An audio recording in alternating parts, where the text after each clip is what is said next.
Cervical spondylosis के हवाले से ये हमारी थर्ड वीडियो है। आज इस वीडियो में हम डिस्कस करेंगे कि गर्दन दर्द या ऐसी कंडीशन जिसमें गर्दन का दर्द किसी एक साइड के बाजू में रेडिएट करता है को हम फिजियोथेरेपी के थ्रू किस तरह मैनेज कर सकते हैं। ये वीडियो आपके लिए बहुत इंफॉर्मेटिव होने वाली है। वीडियो को एंड तक देखना मत भूलिएगा। वीडियो स्टार्ट करने से पहले अगर आपने मेरे चैनल को अभी तक सब्सक्राइब नहीं किया तो जल्दी से मेरे चैनल को सब्सक्राइब करें और बेल के आइकन को भी प्रेस करें। Number 1, application of heat. Application of heat से मुराद मुतासरा हिस्से पे हीट अप्लाई करना।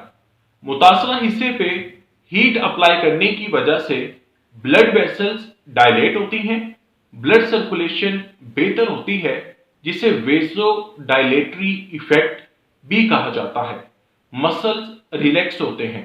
एप्लीकेशन ऑफ हीट मेटाबोलाइट्स के रिमूवल पे भी हेल्प करती है।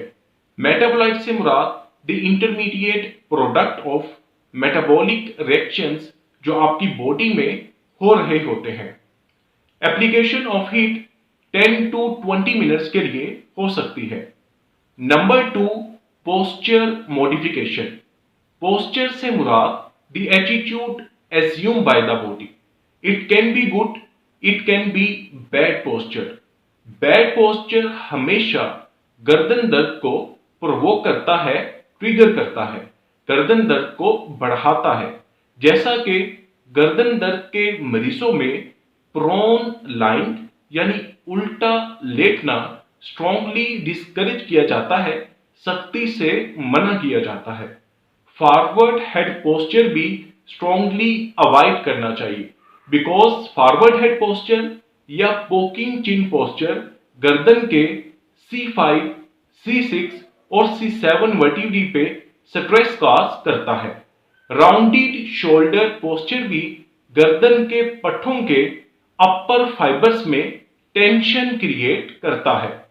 थोरेसिक स्पाइन फ्लेक्स पोस्चर भी स्ट्रांगली प्रोहिबिट होता है गर्दन दर्द के मरीजों में। Number 3, usage of soft cervical collar.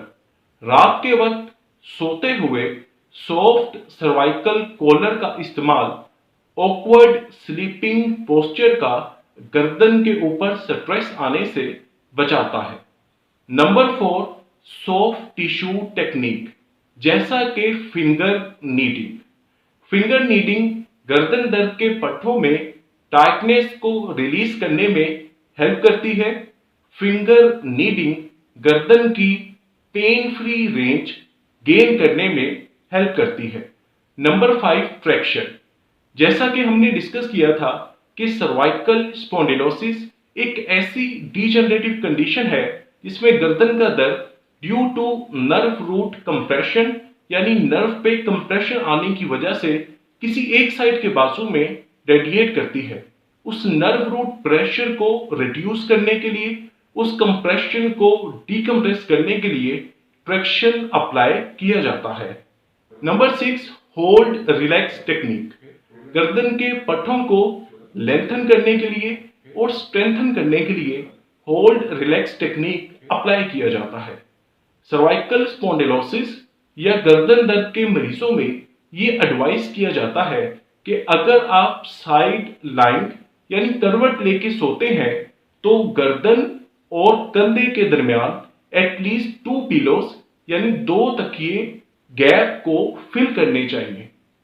उम्मीद है कि ये वीडियो आपको काफी इंफॉर्मेटिव लगी होगी, जिसको देख के आप घर में अपनी दर्द को मैनेज कर सकते हैं। Thank you.